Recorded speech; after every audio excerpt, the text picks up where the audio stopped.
తెలంగాణ అసెంబ్లీలో జరిగినటువంటి ప్రసంగం చాలా అహంకారపూరితము, చాలా దారుణంగా మాట్లాడమైంది. ఏం కేసీఆర్ రేవంత్ రెడ్డి యొక్క జాగీర్దారు కాదు, ఒక కృష్ణా జలాలు వాళ్ళ నాయన అబ్బసొత్తు కూడా కాదు. రాయలసీమ ఎత్తిపోతల పథకం, రాయలసీమ సర్వతోముఖాభివృద్ధికి, రాయలసీమ ప్రాంతంలో ప్రతి ఒక్క ఎకరానికి నీళ్లు ఇవ్వాలి, ఒక ఆరుతోటి పంటకైనా నీళ్ళు ఇవ్వాలనే ఉద్దేశంతో ఆ రోజు వైఎస్ఆర్ రాజశేఖర రెడ్డి గారు పోతిరెడ్డిపాడును 44,000 క్యూసెక్లతో తయారు చేస్తే ఈరోజు జగన్ గారు దాదాపు దాన్ని 80,000 క్యూసెక్ల నుంచి తీసుకోవాలి.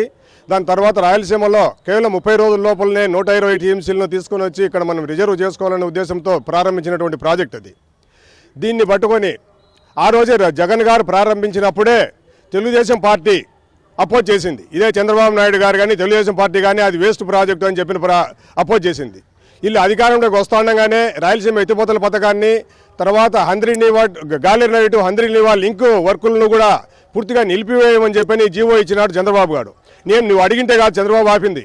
రాయలసీమ మీద చిత్తశుద్ధి లేదు కాబట్టే చంద్రబాబే ముందు ఆపినాడు దాన్ని, రాయలసీమ ఎత్తిపోతల పథకాన్ని. నువ్వు చెప్పినంత మాత్రం ఆపలేదు. ఇతనికి చిత్తశుద్ధి లేదు కాబట్టి, చంద్రబాబుకి చిత్తశుద్ధి లేదు కాబట్టి నువ్వు అడగ ముందే రాయలసీమ ఎత్తిపోతల పథకాన్ని ఆపినాడు.